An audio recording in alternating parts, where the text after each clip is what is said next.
Hello， 大家好啊，係啊，我整踢斷咗嘅腳趾骨啊，我唔知呢啲叫踢斷啦定係撞斷啊，但係估唔到腳趾骨真係可以咁容易斷嘅。我想話俾大家聽係容易到係點樣斷，因為其實我斷之前都曾經聽過有朋友講佢嘅朋友係唔知點樣，即係隻腳踢咗落個電梯級嗰度。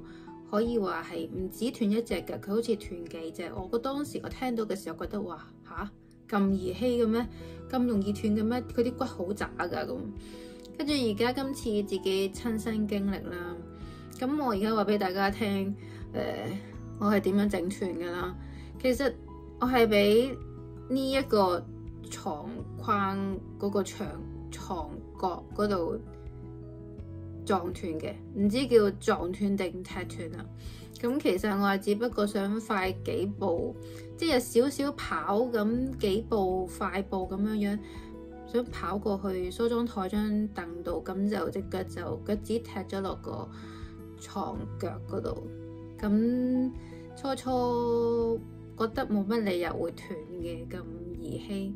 跟住我發覺摸下隻腳趾好似有少少吊揈，咁同埋一變白咁樣咯，真係同其他腳趾唔同。咁我就懷疑係斷啦。咁當時其實都唔覺得會係斷嘅，咁但係我嘅屋企人都覺得即係安全起見去即係 emergency 啦。咁都係啦，但係其實我係喺屋企唯一一個揸車嘅人，所以我唔可以揸車去醫院，所以就揾咗我個好朋友，即係亦都有個鄰居啦。咁就車咗我去emergency 嗰度睇下啦。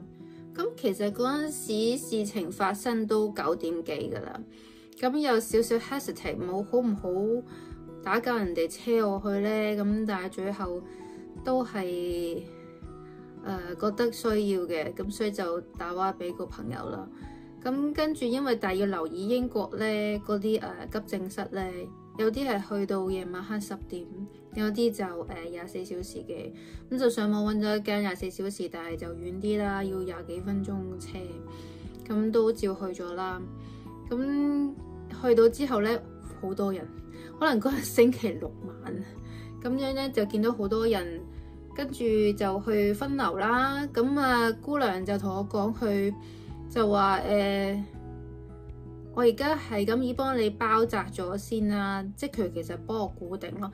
咁咧佢哋其實我呢度有相睇啦，就係呢啲叫 buddy taping， 咁樣就幫我咁樣即係兩隻一齊箍埋就 buddy 啦，咁就固定咗個骨先啦。跟住就同我講，不如聽朝去8點鐘開門，去翻個近我屋企嘅醫院嗰度朝頭早嗰個急診啦，即係嗰個急症室。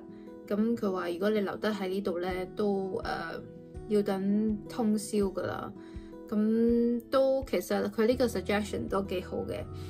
因為其實我之前我老公整斷手，我都有個經驗，都係要留喺急症室度留通宵，嗰鑊都幾慘幾辛苦。咁所以佢咁嘅建議都好嘅，咁我朋友可以唔需要等我哋咁耐，即刻就可以翻屋企啦。咁就第二日就去咗近我屋企嘅醫院嘅emergency 啦。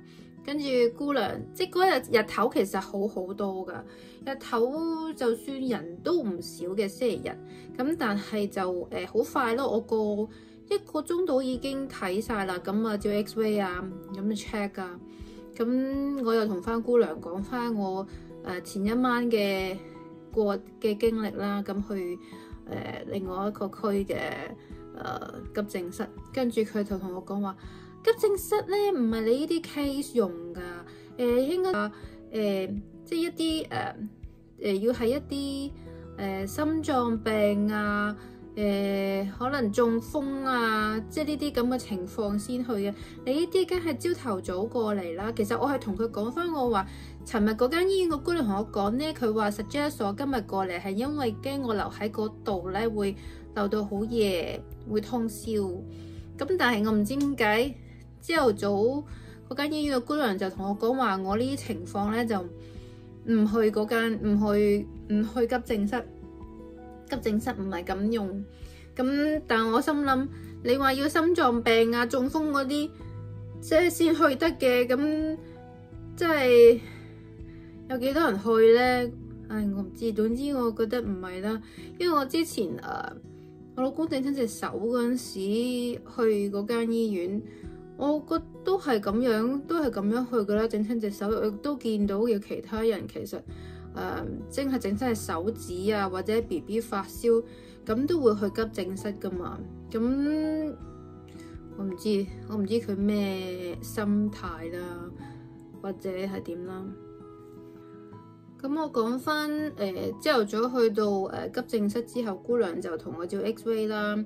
咁其實即係佢話好彩咯，唔係斷咗個腳面嗰啲骨，係斷腳趾骨。咁第三節打斜斷咗咯，即係踢一踢個床會變成咁嘅。跟住佢都係用翻咁樣黐咯。咁佢都係話痛啊，食止痛藥咯。唔使覆診噶啦，唔使翻嚟再照噶啦。除非你有啲咩即係好緊好 urgent 嘅 case， 你就揾自己 contact GP 去 follow up 啦。或者你覺得好痛啊、好腫啊、唔燒啊、噼里啪啦嗰啲咁樣啦。咁同埋我問佢可唔可以揸車，咁佢就好得意嘅喎。你而家試下踏落個地下，大力揼落去，痛唔痛？唔痛就揸得㗎啦。即係其實佢意思，跟住佢就話，即係最緊要你係即係 emergency brake 你都可以踩到嘅話，咁就踩落去唔痛就冇問題㗎啦。同埋叫我抬高腳咯、消腫咯、敷下冰啊、噼里啪啦嗰啲咯。喺外國多數呢啲佢哋都覺得小兒科冇乜特別嘢，即係好易搞掂咯。所以我都唔係好信晒佢哋講嘢，我好多 information 咧，我都要上網去 check 我點樣去handle 我而家隻腳嘅 situation， 咁點樣可以康復啊，嗰啲都係靠自己咯。咁其實咁整個過程喺醫院啲護士啊嗰啲個個都 nice 嘅，都好嘅。不過只不過follow up 方面就差啲咯。即係覺得佢哋對嚴重嘅程度同我哋嘅 concept 係有少少唔同嘅，但係佢冇得 follow up 再照咧，我就覺得好得意咯。不過總之今次聽完姑娘講急症室點樣用法，我都唔會理佢。其實即係我覺得有需要去就去咯，唔好話因為佢哋覺得你好小事啊就唔應該去，我唔會咯。同埋而家行親去近床都有少少陰影。總之以後唔好亂踢嘢啦。其實我又唔覺得我係骨質疏鬆嘅，咁可能都唔係好勁啦，即係唔係好啲骨唔係真係好硬骨頭啦。咁但係都唔至於嘅咁咯。定係腳趾骨真係咁脆弱呢？即係如果大家知道腳趾骨係咪真係咁脆弱，或者我真係骨質疏鬆嘅，麻煩 comment 下。或者同埋大家有冇啲即係 touch wood 啊，即係去到即係英國嘅急症室嘅體驗。我今次已經係第三次去，我唔想再去啦，即係唔係幾好嘅經驗咯。泊車又貴。咁我今日條片就係咁多啦，只不過想同大家分享下腳趾都可以咁容易斷得嘅，同埋我去自己因為自己整親而去急症室嘅一啲睇法同經驗。咁如果大家都有啲咩想 share 下嘅，都可以 share 喺個 comment box 嗰度。好啦，今日係咁先啦，thank you，拜拜。